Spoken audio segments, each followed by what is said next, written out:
Hello दोस्तों, free classes पर आप सभी का फिर से स्वागत है। आज हम एनसीईआरटी क्लास 7 के विज्ञान विषय के अध्याय 10 विद्युत धारा और इसके प्रभाव के बारे में पढ़ेंगे। इसे हम लोग अंग्रेजी में electric current and it's effects बोलते हैं। तो आइए इस अध्याय को शुरू करते हैं। तो शुरू करने से पहले हमारे यूट्यूब चैनल फ्री क्लासेज पर और भी विषय को जैसे इतिहास, भूगोल, विज्ञान और मैथ के भी वीडियो हैं, तो आप जाकर उन्हें देख सकते हैं और बेहतर तरीके से आप समझ सकते हैं इस विषय को। तो आइए हम अध्याय को शुरू करते हैं। आपने कक्षा 6 के अध्याय 9 में सुझाए गए खेल आपका हाथ कितना स्थिर है को खेलने का प्रयास किया होगा। यदि नहीं तो अब आप इसे करके देखिए। बूझो तथा पहेली ने भी कक्षा 6 में सुझाए अनुसार खेल के लिए एक विद्युत परिपथ संयोजित किया। उन्होंने अपने परिवार और मित्रों के साथ परीक्षण करके काफ़ी मनोरंजन किया। उन्हें इस खेल में इतना आनंद आया कि उन्होंने यह निश्चय किया कि वे दूसरे शहर में रहने वाले चचेरे भाई को इस खेल को खेलने का सुझाव देंगे। अतः पहेली ने एक स्वच्छ चित्र बनाया और उसमें यह दर्शाया कि विविध विद्युत अवयव, जिसको हम लोग इलेक्ट्रिक कंपोनेंट भी बोलते हैं, को कैसे संयोजित किया जाता है, माने उनको कैसे आपस में जोड़ा जाता है विद्युत अवयव को। उनके बारे में एक जो बूझो थी उन्होंने क्या क्या पहेली वो चित्र बनाई।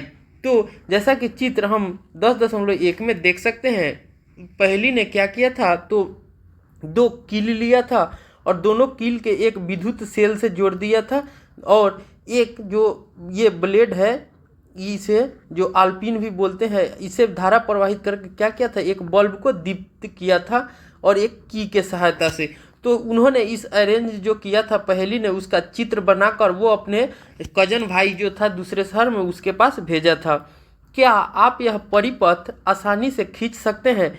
तो सबसे पहले हम यह जान लेते हैं कि परिपथ क्या होता है।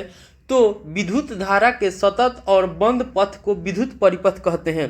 तो परिपथ क्या होता है, तो विद्युत धारा के सतत और बंद परिपथ को हम लोग विद्युत पथ को, जो पथ होंगे, रास्ते होंगे, उन्हें हम क्या कहेंगे, विद्युत परिपथ बोलते हैं, या इसे सर्किट भी बोलते हैं। विद्युत माने जो परिपथ होते हैं उसके टूट जाने से विद्युत धारा का प्रभाव खत्म हो जाता है। अगर परिपथ जो है अगर टूट जाएंगे तो उससे विद्युत धारा का प्रवाह नहीं होगा। जैसा कि इस चित्र में देख सकते हैं, अगर ये तार को हम लोग यहाँ से जोड़े नहीं, छोड़ दे, तो क्या होगा, ये परिपथ टूट जाएगा। लेकिन जब ये तार एक दूसरे से जुड़े हैं तो ये क्या है, एक बंद परिपथ है। क्या है, बंद परिपथ है। तो हम लोग इसे अच्छी कर सकते हैं कि जो परिपथ होते हैं वो 2 प्रकार के होते हैं, बंद परिपथ, और एक क्या हो जाएगा, खुला परिपथ। खुला परिपथ से क्या होगा, तो विद्युत धारा प्रवाहित नहीं होती है, लेकिन बंद परिपथ से विद्युत धारा प्रवाहित होती है। इससे बूझो ने यह जानना चाहा कि क्या इन विद्युत अवयव इलेक्ट्रिक कंपोनेंट को निरूपित करने का कोई आसान उपाय है।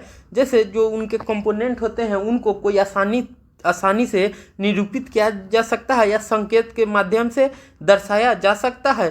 तो आइए 10.1 में विद्युत अवयव के प्रतीक के बारे में, माने उनके क्या सिंबल होते हैं, कैसे हम लोग इंडिकेट करते हैं, उसके बारे में हम लोग देखते हैं। कुछ सामान्य विद्युत अवयव को प्रतीकों द्वारा निरूपित किया जा सकता है। जैसे कुछ सामान्य कंपोनेंट है उनको हम लोग आसानी से प्रतीकों द्वारा निरूपित करते हैं या किया जा सकता है। सारणी 10.1 में कुछ विद्युत अवयव को उनके प्रतीकों द्वारा दर्शाया गया है। आपको विभिन्न पुस्तकों में इन अवयवों के विभिन्न प्रकार को देखने को मिल सकते हैं, तथापि इस पुस्तक में हम यहाँ पर दर्शाए गए प्रतीकों का ही उपयोग करेंगे। इन प्रतीकों को ध्यानपूर्वक देखिए। विद्युत सेल के प्रतीक पर ध्यान दीजिए। अब क्या कह रहा है, विद्युत सेल मतलब क्या होता है, इसे बैटरी भी बोलते हैं, बैटरी को हम लोग विद्युत सेल बोलते हैं। अब कह रहा है कि उसको आप ध्यान से देखिए। इसमें एक लंबी रेखा तथा दूसरी छोटी परंतु मोटी समानांतर रेखा है। जो विद्युत सेल होते हैं या बैटरी होते हैं उसमें एक लंबी रेखा होती है तथा दूसरी ओर क्या होती है, छोटी परंतु मोटी समानांतर रेखा होती है। क्या आपको याद है, विद्युत सेल में एक धन टर्मिनल होता है।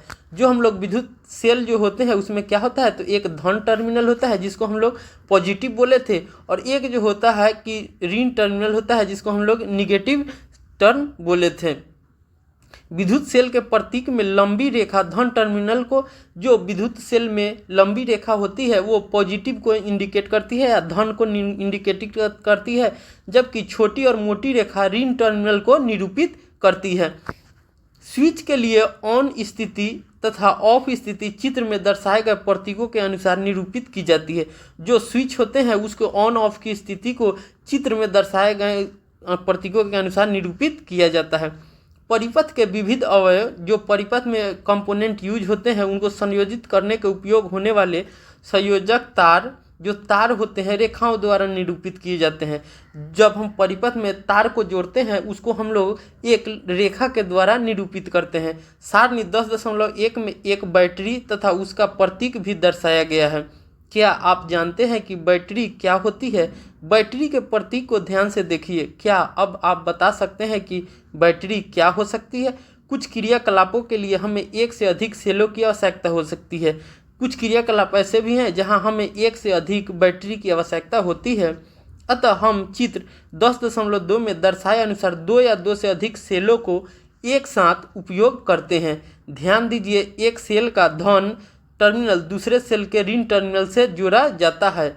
जैसे अगर दोनों को हमको जोड़ना है, अगर 2 बैटरी है हमारे पास, तो हम क्या करेंगे, जैसे प्लस वाले जो होंगे उसको क्या करेंगे, माइनस वाले से जोड़ेंगे, और जो माइनस वाले होंगे उसको हम लोग प्लस वाले से जोड़ते हैं। जैसा कि मान लीजिए एक हमारे पास बैटरी है, अगर ये बैटरी है, अगर हमको दूसरा बैटरी इससे जोड़ना है तो हम क्या करेंगे, यहाँ मान लीजिए हमारा क्या है पॉजिटिव चार्ज, इधर क्या है निगेटिव चार्ज। तो अब हम क्या करेंगे कि इधर से हम लोग जो होगा इस बैटरी का, तो हम लोग यहाँ पर पॉजिटिव चार्ज जोड़ेंगे और यहाँ पे निगेटिव चार्ज, फिर हम लोग पॉजिटिव जोड़ेंगे, इधर हम लोग क्या जोड़ेंगे, निगेटिव जोड़ेंगे। तो इस तरह से इनका समायोजन होता है या संयोजित होता है। 2 या अधिक सेलों के इस प्रकार के संयोजन को बैटरी कहते हैं। 2 या अधिक सेलों के इस प्रकार के संयोजन को हम लोग क्या बोलते हैं, तो बैटरी बोलते हैं।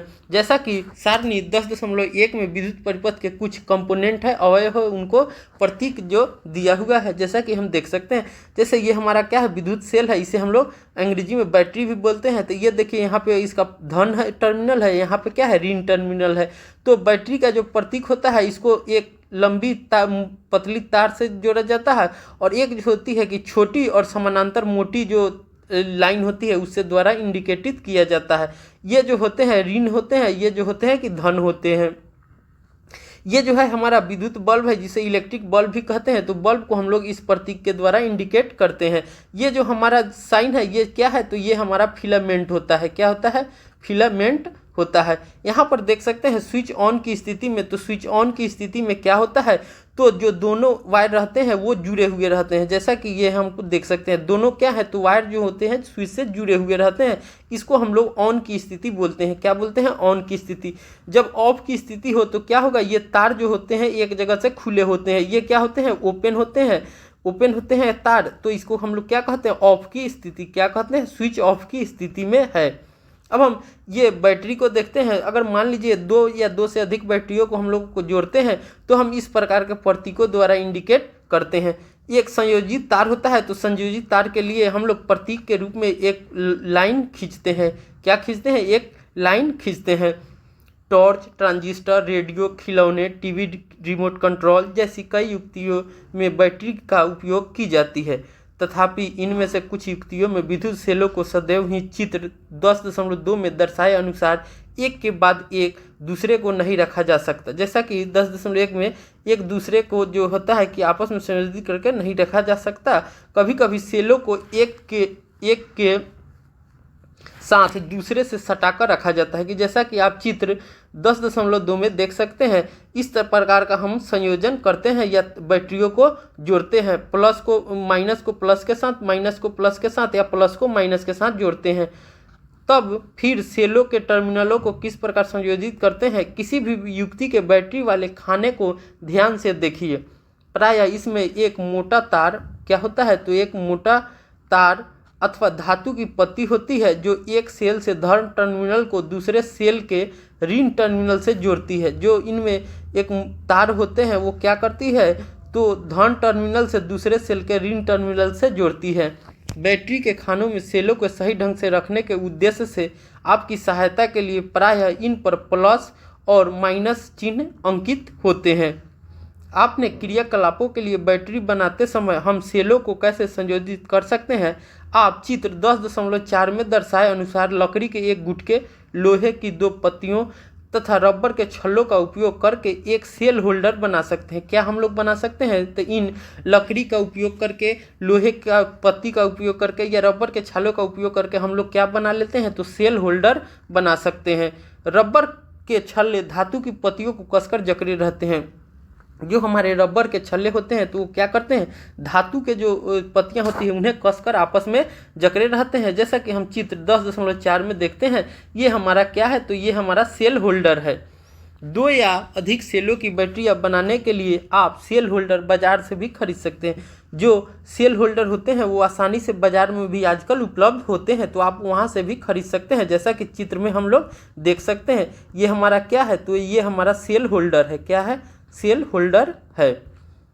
इनमें सेलों को उचित ढंग से इस प्रकार व्यवस्थित कीजिए कि एक सेल का धन टर्मिनल दूसरे सेल के ऋण टर्मिनल से संयोजित हो जाता है। चित्र 10.5 में दर्शाए अनुसार सेल होल्डर की धातु की 2 क्लिपों में प्रत्येक के साथ तार का एक टुकड़ा संयोजित कीजिए। आप बैटरी उपयोग के लिए तैयार हैं। तो हम जैसा चित्र 10.5 में देख सकते हैं कि तार को जो होते हैं कि एक दूसरे से जोड़कर हम लोग बैटरी बनाने के उपयोग को तैयार करने के लिए कर लेते हैं। किसी बैटरी को निरूपित करने के लिए किया जाने वाला प्रतीक सारणी 10.1 में दर्शाया गया है। और बैटरी को हम लोग कैसे निरूपित करते हैं? तो इसका हम लोग प्रतीक जो है 10.1 में देखे थे। जैसे एक पतली तार लेते हैं और यहाँ क्या होता है? एक मोटी समानांतर तार हम लोग लेते हैं इस तरह का। ये हमारा बैटरी का प्रतीक था। आइए अब हम सारणी 10.1 दर्शाए गए प्रतीकों का उपयोग करके किसी विद्युत परिपथ का आरेख खींचे। अब हम क्रियाकलाप 10.1 को देखते हैं। चित्र 10.7 में दर्शाए अनुसार विद्युत परिपथ बनाइए। आपने कक्षा 6 में इस प्रकार के परिपथ का उपयोग एक बल्ब को दीप्त करने के लिए किया था। क्या आपको याद है कि बल्ब केवल तभी दीप्त होता है जब स्विच ऑन की स्थिति में होता है? बल्ब कब दीप्त होगा, माने बल्ब कब जलेगा? जब स्विच ऑन होगा। अगर स्विच ऑफ होगा तो बल्ब नहीं जलेगा। जैसे ही स्विच ऑन की स्थिति में पहुंचता है वैसे ही बल्ब दीप्त हो जाता है। जैसा कि हम 10.7 में देख सकते हैं। ये क्या है? तो एक विद्युत परिपथ है। इस विद्युत परिपथ की प्रतिलिपि अपनी नोटबुक में बनाइए। विविध विद्युत अवयवों के प्रतीकों का उपयोग करके इस विद्युत परिपथ का जो परिपथ है उसका आरेख खींचिए। क्या आपका आरेख चित्र 10.8 में दर्शाए गए आरेख में दिए गए आरेख जैसा है? जैसा कि हम देख सकते हैं, ये 10.8 में हमारा चित्र दिया गया है। तो ये जो है कि विद्युत परिपथ है। तो यहाँ पर हम देख सकते हैं, तो ये हमारा क्या है? सेल या बैटरी है। क्या है? बैटरी है। ये हमारा क्या है? बल्ब है। और ये क्या है? स्विच ऑन की स्थिति में है। ये क्या है? स्विच ऑन है। ये क्या है? स्विच ऑन है। और ये जो होते हैं हमारा वायर या तार कह सकते हैं। ये क्या है? तार है। ये सभी कंपोनेंट आपस में मिलकर क्या बनाते हैं? तो विद्युत परिपथ, जिसको हम लोग अंग्रेजी में इलेक्ट्रिक सर्किट भी बोलते हैं। क्या बनाते हैं? ये आपस में मिलकर इलेक्ट्रिक सर्किट बनाते हैं। तो ये हमारा विद्युत परिपथ का आरेख है, चित्र है। प्रतीकों का उपयोग करके विद्युत परिपथ आरेख खींचना काफ़ी आसान होता है। इसलिए सामान्यतः हम विद्युत परिपथों को परिपथ आरेखों से निरूपित करते हैं। इसीलिए हम विद्युत परिपथ जो होते हैं उनके आरेखों से ही, मैंने चित्र से ही द्वारा निरूपित करते हैं, जो हमारे लिए आसान होती है। चित्र 10.9 द्वारा एक अन्य विद्युत परिपथ आरेख दर्शाया गया है। क्या यह चित्र 10.8 में दर्शाए गए परिपथ जैसा है? तो नहीं। ये क्या है? 10.8 में दर्शाए गए परिपथ जैसा नहीं है, क्योंकि वहाँ जो था कि बंद परिपथ था। वहाँ क्या था? तो बंद परिपथ था। लेकिन यहाँ पर हम देख सकते हैं, तो ये क्या है? तो ओपन परिपथ है। क्या है? ओपन सर्किट है। क्या है? ओपन सर्किट है। ये खुला हुआ है। तो इसको खुला हुआ है तो हम इसको ऑफ की स्थिति में बोलते हैं कि स्विच ऑफ है। क्या है? यहाँ स्विच ऑफ है। क्या चित्र 10.9 में दिखाए गए विद्युत परिपथ में बल्ब दीप्त होगा? तो नहीं होगा, क्योंकि यहाँ जो है कि खुला परिपथ है। याद कीजिए, बल्ब केवल तभी दीप्त होता है। बल्ब कब दीप्त होगा? जब स्विच ऑन की स्थिति में हो, परिपथ बंद हो। परिपथ बंद होगा या स्विच ऑन होगा तभी जो है कि बल्ब दीप्त होगा। बल्ब में एक पतला तार होता है। जो बल्ब में एक पतला तार होता है जिसे हम लोग तंतु या फिलामेंट कहते हैं। जो फिलामेंट होते हैं वो टंगस्टन धातु के बने होते हैं। जो फिलामेंट होते हैं वो किसका बने होते हैं, तो टंगस्टन का बना होता है, जिसे हम लोग उस टंगस्टन का लैटिन नाम वोल्फ्राम भी होता है, जिसे हम लोग W से इंडिकेट करते हैं। किससे इंडिकेट करते हैं, तो हम लोग W से इंडिकेट करते हैं। यह तभी दीप्त होता है, इसको हम लोग लिख लेते हैं टंगस्टन। क्या होता है, टंगस्टन धातु के बने होते हैं। यह तभी दीप्त होता है जब इसे विद्युत धारा प्रवाहित होती है। ये जो है कि तभी जलेंगी जब इसे विद्युत धारा प्रवाहित होगी। यदि बल्ब का तंतु टूट जाता है तो वह फ्यूज हो जाता है। जब हम देखते हैं कि बल्ब का जो फिलामेंट होता है वो टूट जाएगा तो क्या हो जाएगा, बल्ब जो होता है कि हम कहते हैं कि वो फ्यूज हो गया है। यदि बल्ब का तंतु टूट जाए तो तब भी परिपथ पूरा होगा क्या, तब भी बल्ब दीप्त होगा, तो नहीं। बल्ब का तंतु टूट जाता है तो बल्ब दीप्त नहीं होता है। आपने यह ध्यान दिया होगा कि दीप्त बल्ब गर्म हो जाता है।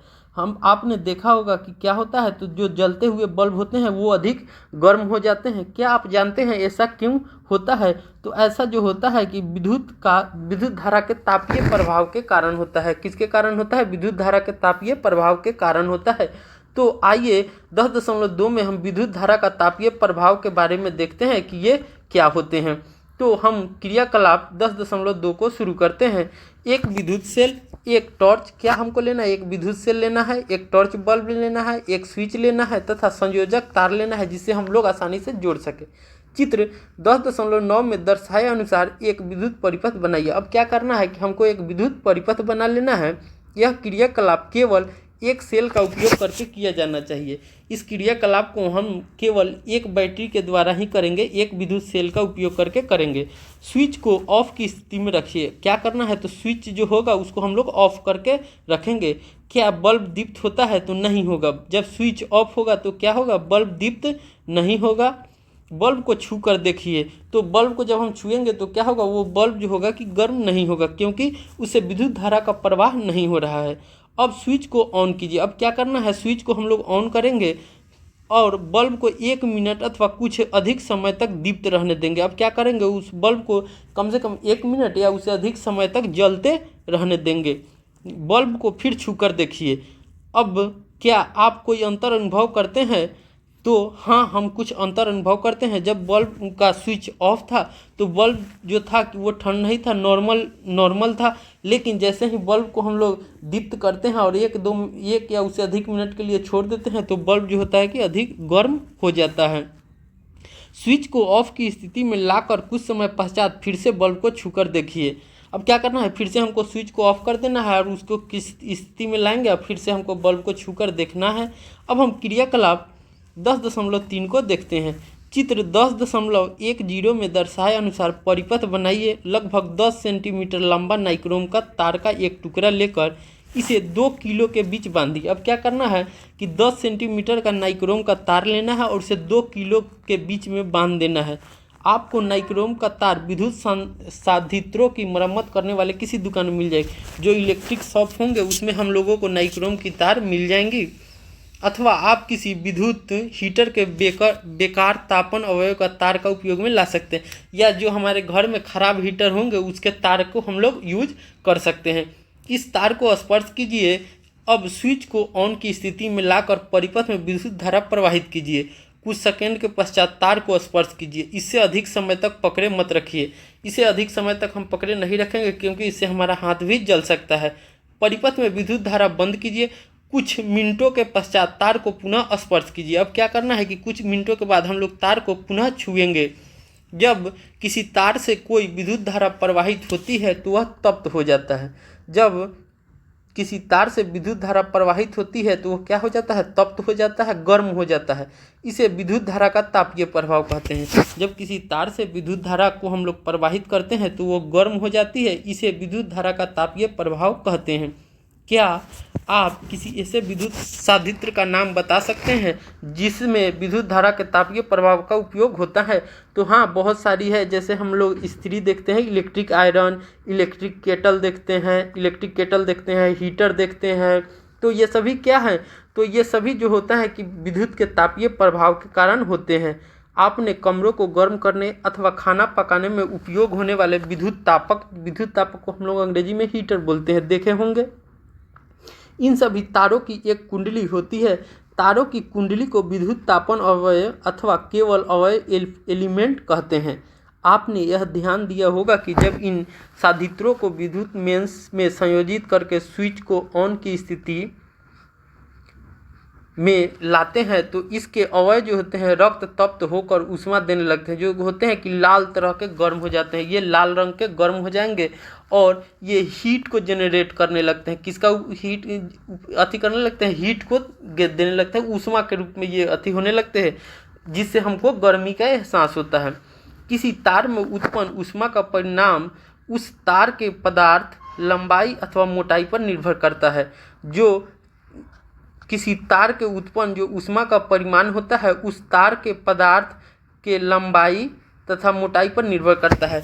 वो तार में कितना ऊष्मा जनरेट होगा, इसका जो मान होता है, परिमाण होता है उस तार के क्या कि वो किस पदार्थ से बनी है, किस धातु से बनी है, या उसकी लंबाई क्या है और मोटाई क्या है, उस पर उसका जो है कि परिमाण निर्भर करता है। अतः विभिन्न आवश्यकताओं के लिए विभिन्न पदार्थों तथा विभिन्न लंबाई एवं मोटाई के तार का उपयोग किए जाते हैं। विद्युत परिपथ को जोड़ने में प्रयोग होने वाला तार, संयोजित तार, सामान्यतः गर्म नहीं होते हैं। जो हम लोग विद्युत परिपथ में तार को यूज करते हैं वो सामान्यतः गर्म नहीं होते हैं। इसके विपरीत कुछ विद्युत साधित्र के अवयव इतने अधिक तप्त हो जाते हैं कि इसे आसानी से दिखाई देते हैं। विद्युत बल्ब के तंतु इतने उच्च ताप तक तप्त हो जाते हैं कि दीप्त होकर प्रकाश देना आरंभ कर देते हैं। जो विद्युत बल्ब में फिलामेंट होते हैं वो इतने तप्त हो जाते हैं उच्च ताप पर कि वो दीप्त होकर हमें प्रकाश देने लगते हैं। यदि किसी तार में से बड़े परिमाण की विद्युत धारा प्रवाहित होती है तो तार इतना अधिक तप्त हो सकता है कि वह पिघलकर टूट जाए। जब हम किसी विद्युत धारा से किसी तार में बड़े परिमाण में विद्युत धारा प्रवाहित करेंगे तो क्या हो जाएगा, तार जो है कि बहुत अधिक तप्त हो जाएगा, गर्म हो जाएगा और वह पिघल कर टूट जाएगा। परंतु क्या यह संभव है कि कोई तार पिघल कर टूट जाए? आइए इसका परीक्षण करें। अब कोई तार टूटता है या नहीं टूटता है इसको हम लोग जांच करते हैं। अब हम क्रियाकलाप 10.4 को देखते हैं। जिस विद्युत परिपथ का उपयोग हमने क्रियाकलाप 10.3 में किया था उसे फिर से बनाइए, परंतु इस बार सेल के स्थान पर 4 सेल। जहां हमने 10.3 में हमने क्या किया था, एक सेल का यूज किया था। क्या किया था? एक सेल का यूज किया था। अब हम क्या करेंगे कि 4 सेलों की बैटरी का उपयोग करेंगे। साथ ही नाइक्रोम के तार के स्थान पर इस्पात स्टील ऊल का तार लेंगे। इस्पात ऊल का तार लेंगे या और पतली लड़ी लेंगे। जैसे कि हम लोग जब बर्तन को वॉश करते हैं तो उसमें जो तार होते हैं उस तार को भी हम लोग यूज कर सकते हैं। इस्पात ऊन के जूने का उपयोग प्रायः रसोई घर में बर्तनों को साफ करने में होता है तथा यह किराने की दुकानों पर उपलब्ध होता है। यदि कमरे में विद्युत पंखा चल रहा हो तो उसका स्विच ऑफ कर दीजिए। अगर जो हमारे कमरे में विद्युत पंखा चल रहा होगा तो हम क्या करेंगे, उसे स्विच ऑफ कर देंगे। कुछ समय के लिए परिपथ से धारा प्रवाहित करिए। अब क्या करेंगे कि उस परिपथ से हम लोग विद्युत धारा प्रवाहित करेंगे। इस्पात ऊन के तार अथवा लकड़ी का ध्यान से परीक्षण कीजिए। नोट कीजिए क्या होता है। क्या इस्पात ऊन का तार या लकड़ी पिघलकर टूट जाती है? कुछ विशेष पदार्थों से बने तारों से जब अधिक विद्युत धारा प्रवाहित होती है तब वे शीघ्र पिघलकर टूट जाते हैं। कुछ विशेष तार होते हैं जो पतले तार होते हैं, उनसे क्या होगा, तो पदार्थों से बने तार होते हैं, जब अधिक हम विद्युत धारा उससे प्रवाहित करेंगे तब वो क्या होते हैं, जल्दी ही पिघल कर टूट जाते हैं। और इन तारों का उपयोग हम लोग विद्युत फ्यूज बनाने में, इलेक्ट्रिक फ्यूज बनाने में उपयोग करते हैं। वो क्या होते हैं, तो वो तार में जब अधिक धारा प्रवाहित करते हैं तो वो धीरे धीरे गर्म होने लगते हैं और इतने गर्म होने लगते हैं कि उनका जो गलनांक होता है वो विद्युत धारा का प्रवाहित होने से कम होता है, इसलिए वो जल्दी से पिघलकर गल जाते हैं और टूट जाते हैं। इसी तार का हम लोग उपयोग जो है कि विद्युत फ्यूज बनाने में करते हैं। सभी भवनों में प्रत्येक विद्युत परिपथ में फ्यूज लगाए जाते हैं। हम देखते हैं कि सभी जो घर होते हैं उसमें विद्युत परिपथ में फ्यूज लगाए जाते हैं ताकि जब हाई वोल्टेज का सप्लाई हो तो उस समय परिपथ टूट जाए, और परिपथ टूट जाएगा तो हमारे घर में जो भी वायरिंग किए होंगे या परिपथ जो होंगे या कोई भी इलेक्ट्रिकल इंस्ट्रूमेंट हो वो सभी सेफ रहेंगे। नहीं तो क्या होगा, अगर फ्यूज हम नहीं लगाते हैं तो सभी जो है कि जल भी सकते हैं। प्रत्येक विद्युत परिपथ में से प्रवाहित की जा सकने वाली विद्युत धारा की कोई अधिकतम सीमा नहीं होती है। जो परिपथ में हमारे विद्युत धारा प्रवाहित होती है उसकी जो होती है कि कोई अधिकतम सीमा नहीं होती है जिसे उसमें से सुरक्षा पूर्वक प्रवाहित किया जा सके। यदि किसी दुर्घटनावश विद्युत धारा का मान इस सुरक्षा सीमा से अधिक हो जाता है तो तार अतिप्त हो सकते हैं। तो तार क्या हो जाते हैं, अतिप्त हो सकते हैं, जिससे आग लग सकती है। यदि परिपथ में उचित फ्यूज लगा हो तो यह पिघल जाएगा, जिससे परिपथ टूट जाता है। क्या होता है, परिपथ टूट जाता है और हमारा जो इंस्ट्रूमेंट होते हैं वो सेफ हो जाते हैं। अतः फ्यूज सुरक्षा युक्ति है। जो फ्यूज होते हैं वो क्या है, सुरक्षा युक्ति है जो विद्युत परिपथ की क्षति तथा संभावित आग के प्रति सुरक्षा प्रदान करती है। विभिन्न प्रकार के कार्यों के लिए भिन्न भिन्न प्रकार के फ्यूज उपयोग किए जाते हैं। हम देखते हैं कि अलग प्रकार के कार्यों के लिए अलग अलग जो होते हैं कि फ्यूज का उपयोग किए जाते हैं। चित्र 10.14 में हमारे घरों में उपयोग होने वाले फ्यूज दर्शाए गए हैं। जो हम लोग घरेलू डोमेस्टिक में यूज होते हैं, हमारे घरों में जो फ्यूज यूज होते हैं उनका चित्र जो है कि 10.14 में दिखाया गया है। चित्र 10.15 में दर्शाए गए फ्यूज व्यापक उपयोग विद्युत साधित्रों में किया जाता है, और जो चित्र 10.15 में दर्शाए गए हैं उसका जो होता है कि विद्युत साधित्रों में उपयोग किया जाता है। हमने विद्युत धारा के तापीय प्रभाव का प्रेक्षण किया और इसका अपने लाभ के लिए उपयोग कैसे करें इसके बारे में सीखा। क्या विद्युत धारा के अन्य प्रभाव भी हैं? तो हम जैसा कि देख सकते हैं चित्र 10.15 में ये जो होते हैं कि विद्युत साधित्रों में उपयोग होते हैं इस तरह के फ्यूज, और जो हमारे 10.14 में है ये हमारे घरों में इस तरह के फ्यूज यूज होते हैं। अब हम आगे देखते हैं 10.3 में विद्युत धारा का चुंबकीय प्रभाव। जो विद्युत धारा होते हैं उसका चुंबकीय प्रभाव मैग्नेटिक इफेक्ट क्या है उसको हम लोग देखते हैं। अब हम क्रियाकलाप 10.5 को देखते हैं। उपयोग की जा चुकी माचिस की डिब्बी की कार्डबोर्ड ट्रे लीजिए। इसके चारों ओर विद्युत तार के कुछ फेरे लपेटिए। ट्रे के भीतर एक छोटी चुंबकीय सुई रखिए। अब क्या करना है, ट्रे के अंदर जो हम लोग होंगे तो एक छोटी सी चुंबकीय सुई को रखेंगे। अब इस तार के स्वतंत्र सिरों को 10.17 में दर्शाए अनुसार स्विच से होते हुए विद्युत सेल से संयोजित कीजिए। अब क्या करना है, स्विच से होते हुए विद्युत सेल से उन्हें जोड़ देना है। जिस दिशा की ओर चुंबकीय सुई संकेत करती है उसे नोट कीजिए। अब जिस दिशा की ओर चुंबकीय सुई इंडिकेट करेगी उसे हम नोट करेंगे। चुंबकीय सुई के निकट एक छड़ चुंबक लगाइए। अब चुंबकीय सुई जो होंगे उसके निकट हम लोग एक चुंबक का छड़ लगाएंगे जिसे मैग्नेट रॉड भी बोलते हैं। देखिए क्या होता है। अब चुंबक को हटाकर चुंबकीय सुई को ध्यान से देखते हुए स्विच को ऑन कीजिए की स्थिति में लाइए। आप क्या देखते हैं, क्या चुंबकीय सुई विक्षेपित होती है? विक्षेपित माने हट जाती है या अलग डायरेक्शन में चली जाती है। स्विच को वापस ऑफ की स्थिति में ले जाइए। अब क्या करेंगे, हम फिर से स्विच को क्या करेंगे, ऑफ करेंगे। क्या चुंबकीय सुई वापस अपनी आरंभिक स्थिति में आती है? इस प्रक्रिया को कई बार दोहराइए। यह प्रयोग क्या संकेत देता है? हम जानते हैं कि चुंबकीय सुई एक लघु चुंबक होती है। जो चुंबकीय सुई होते हैं वो क्या होते हैं, तो एक हमारा छोटा लघु माने छोटा चुंबक होता है जो उत्तर दक्षिण दिशा की ओर संकेत करती है।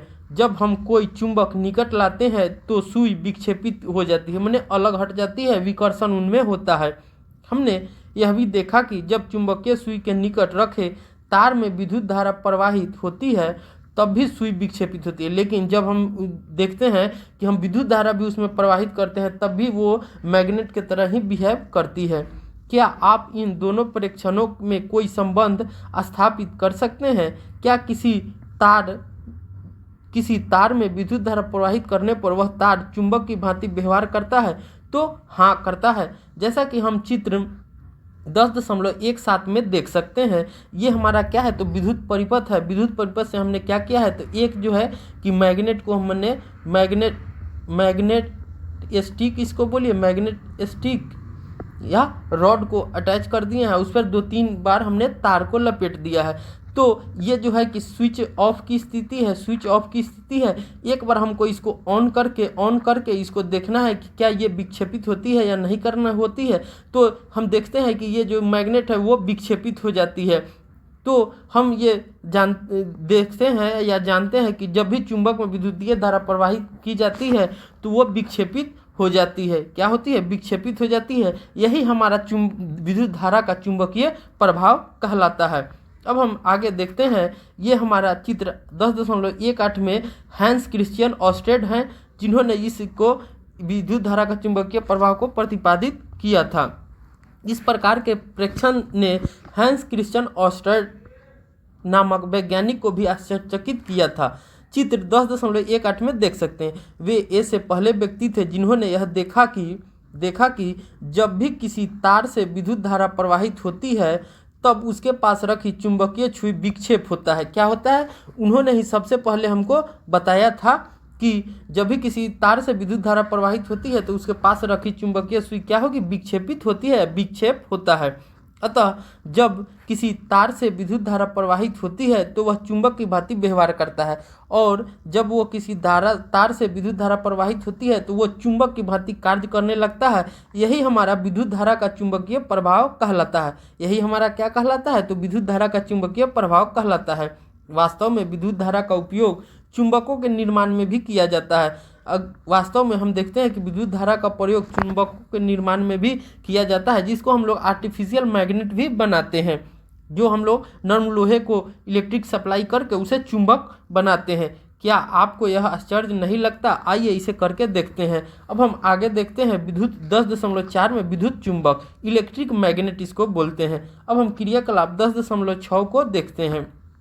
लोहे की 6 से 10 सेंटीमीटर लंबी एक कील तथा लगभग 75 सेंटीमीटर लंबा विद्युत रोधी प्लास्टिक अथवा कपड़े से ढका हुआ एनामेल लेपित लचीला तार लीजिए। अब क्या करना है कि हमको 75 सेंटीमीटर का एक लंबा तार लेना है जो विद्युत रोधी हो। मैंने विद्युत रोधी का मतलब होता है जिससे विद्युत धारा प्रवाहित ना हो, जिससे विद्युत धारा प्रवाहित ना हो वैसा हमको लेना है। इस तार को कुंडली के रूप में कील पर कसकर लपेटिए। अब क्या करना है? इस तार को हम लोग कुंडली के रूप में कील पर कसकर लपेट देंगे। तार के स्वतंत्र सिरों को किसी स्विच से होते हुए चित्र 10.19 में दर्शाए अनुसार एक विद्युत सेल से संयोजित कीजिए। अब क्या करना है हमें कि उसको हम लोग एक बैटरी से विद्युत सेल से जोड़ देंगे। कुछ पिन इस कील के सिरे पर अथवा इसके निकट लाइए। अब स्विच ऑन कीजिए और देखिए क्या होता है। क्या पिन कील की नोक से चिपकते हैं? स्विच ऑफ कीजिए। क्या पिन अब भी कील के सिरे से चिपकते हैं? तो नहीं। जैसा कि हम चित्र 10.19 में देख सकते हैं, ये हमारा क्या है? विद्युत चुंबक का डायग्राम दिया हुआ। ये हमारा सेल होता है जिसे हम लोग बैटरी भी बोलते हैं। क्या होता है? विद्युत सेल होता है। ये हमारा स्विच ऑन की स्थिति है। ये हमारा क्या है? स्विच ऑन की स्थिति है। अगर ये हटे रहते तो क्या होता? स्विच ऑफ की स्थिति होती है। ये हमारा कील है, और ये मैग्नेट की भांति जो ये अथी होते हैं वो बिहेव करने लगते हैं। उपरोक्त क्रियाकलाप में विद्युत धारा प्रवाहित करने पर कुंडली चुंबक की भांति व्यवहार करती है। हम उपरोक्त क्रियाकलाप में देखते हैं कि विद्युत धारा प्रवाहित करने पर कुंडली जो होते हैं वो चुंबक की तरह व्यवहार करने लगती है। जब विद्युत धारा का प्रवाह समाप्त हो जाता है तो कुंडली का चुंबकत्व नष्ट हो जाता है, और जैसे ही हम स्विच ऑफ करते हैं तो वो अपना जो चुंबकत्व का गुण होता है वो खत्म हो जाता है, नष्ट हो जाता है। इस प्रकार की कुंडली को विद्युत चुंबक कहते हैं। इस प्रकार की कुंडली को हम लोग क्या कहते हैं? तो विद्युत चुंबक कहते हैं। विद्युत चुंबकों को अति प्रबल बनाया जा सकता है। जो विद्युत चुंबक होते हैं उनको अधिक भी प्रबल बनाया जाता है और स्ट्रॉन्ग बनाया जा सकता है। ये अत्यंत भारी बोझ उठा सकते हैं। जो अत्यंत भारी बोझ को भी जो होते हैं ये आसानी से उठा सकते हैं। क्या आपको कक्षा 6 के अध्याय 10 में दिखाए क्रेन के चित्र को याद है? इस प्रकार की क्रेनों के एक सिरे पर प्रायः एक प्रबल विद्युत चुंबक लगा होता है। जो हमने कक्षा 6 के अध्याय 10 में देखा था तो उसमें एक क्रेन का चित्र दिया हुआ था। इस क्रेन के एक सिरे पर एक प्रबल विद्युत चुंबक लगा होता है। विद्युत चुंबकों का उपयोग कबाड़ से चुंबकीय पदार्थों को पृथक करने में भी किया जाता है। जो विद्युत चुंबक होते हैं उसका उपयोग जो होता है कि कबाड़ से चुंबकीय पदार्थ जैसे लोहा, एल्युमिनियम, स्टील ये सब को भी अलग करने के लिए किया जाता है।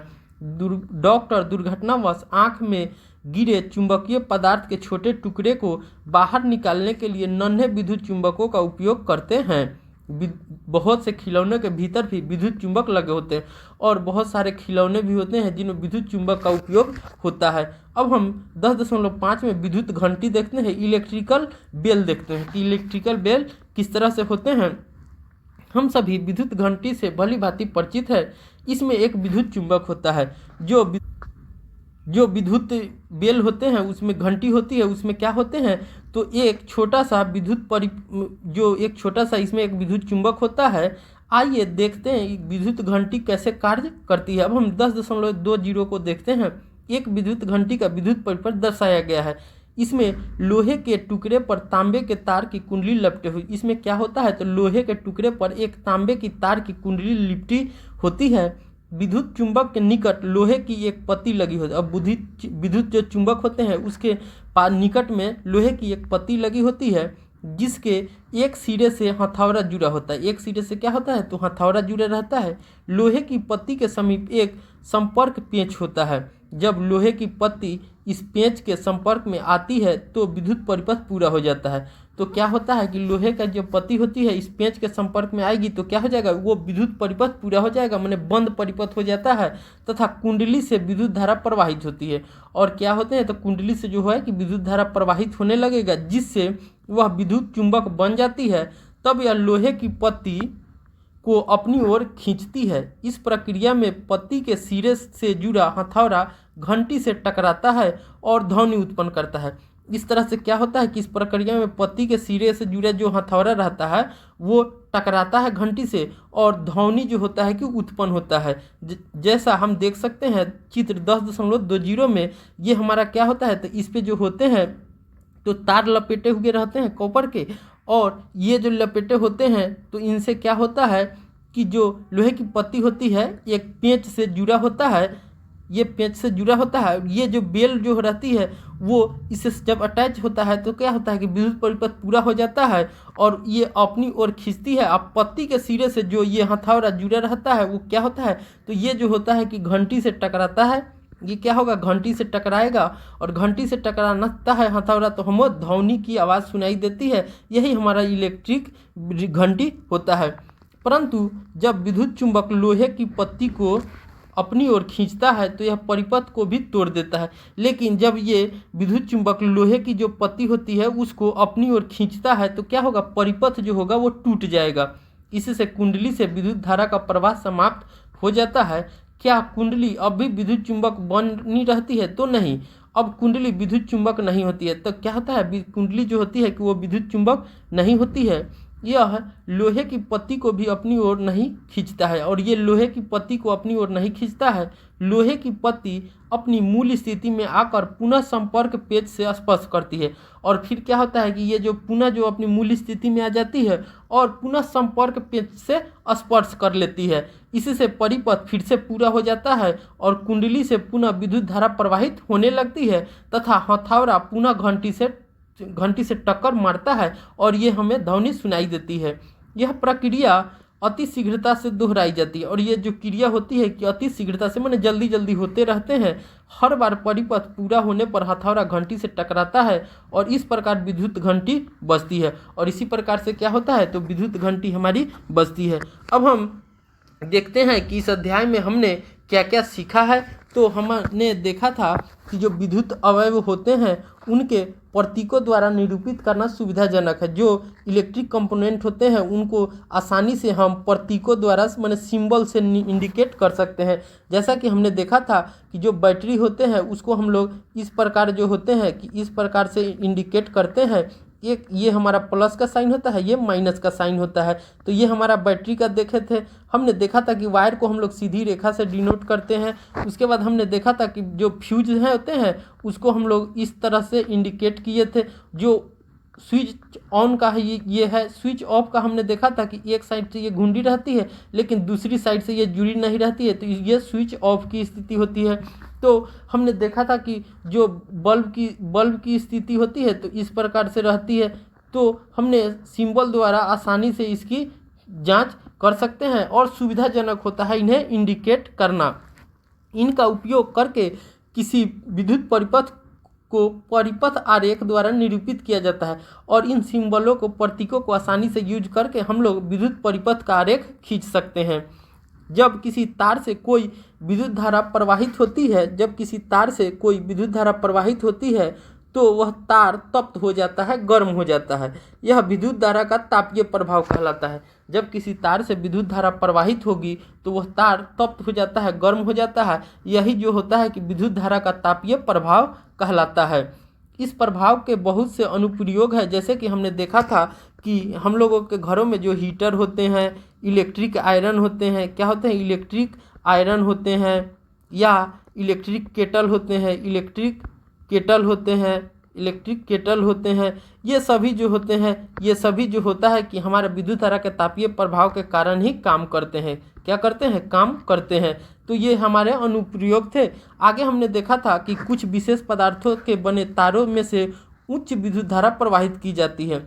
जो कुछ हमारे पास विशेष पदार्थों के बने तार भी होते हैं जिससे हाई इलेक्ट्रिक जो करंट होते हैं वो प्रवाहित किया जाता है। चाहे प्रवाहित होती है तो वे गर्म होकर पिघलने से टूट जाते हैं।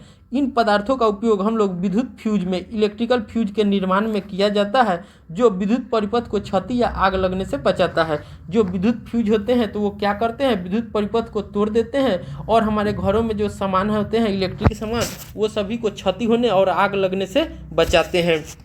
जब किसी तार से विद्युत धारा प्रवाहित होती है तो वह चुंबक की भांति कार्य करने लगते हैं। जब हम मान लीजिए किसी तार से विद्युत धारा प्रवाहित करेंगे, इलेक्ट्रिक करंट पास करेंगे, तो क्या होता है, वह चुंबक की तरह, मैग्नेट की तरह कार्य करने लगता है। इसे हम लोग विद्युत धारा का चुंबकीय प्रभाव कहते हैं। इसे हम लोग क्या कहते हैं, तो विद्युत धारा का चुंबकीय प्रभाव कहलाता है। आगे हमने देखा था कि लोहे के किसी टुकड़े पर विद्युत रोधी तार से लिपटी विद्युत धारावाही कुंडली को विद्युत चुंबक कहते हैं। मान लीजिए कोई लोहे के टुकड़े हैं, अगर उसे हम लोग विद्युत रोधी, जिससे विद्युत धारा का प्रवाह नहीं होता है, जिससे विद्युत धारा का प्रवाह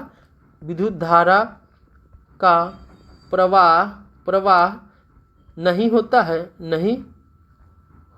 है, उसे हम लोग क्या कहते हैं, तो विद्युत रोधी कहते हैं। तार से लिपटी होती है तो विद्युत धारावाही कुंडली को विद्युत चुंबक, इलेक्ट्रिक मैग्नेट कहते हैं। आगे हमने देखा था तो विद्युत चुंबक बहुत सी युक्तियों में उपयोग किए जाते हैं। जो विद्युत चुंबक होते हैं वो बहुत सी युक्तियों में उपयोग किए जाते हैं। हमने देखा था कि जो हमने अध्याय 6 में देखा था कि क्रेन होते हैं, टॉय होते हैं, माने खिलौने होते हैं, या किसी चीज़ को भारी वेटेड है उसको उठाना है, तो ये इन सभी में हम लोग इलेक्ट्रिक मैग्नेट का यूज करते हैं या विद्युत चुंबक का उपयोग करते हैं। उम्मीद है आप लोगों को ये अध्याय 10 विद्युत धारा और इसके प्रभाव अच्छे से समझ में आया होगा। अगर कोई भी समस्या इस अध्याय से रिलेटेड या किसी भी विषय से रिलेटेड आपको कोई समस्या आ रही है तो आप हमारे YouTube चैनल फ्री क्लासेस 504 पर जाकर कमेंट में लिख सकते हैं। उसे और भी बेहतर तरीके से आपको समझाया जाएगा ताकि आपके मन में कोई दिक्कत ना हो, जाकि आने वाले एग्जामों में आपको बेहतर रिजल्ट दे और आगे के क्लासों में जब हायर स्टडी के लिए जाए आपको वहाँ भी मदद हो। इसीलिए हम लोग बेहतर तरीके से कॉन्सेप्ट वाइज और लाइन वाइज पढ़ते चलते हैं ताकि हमको कोई समस्या ना हो। उम्मीद हो आप लोगों को अच्छे से होंगे। मिलते हैं अगले वीडियो में, तब तक के लिए बाय।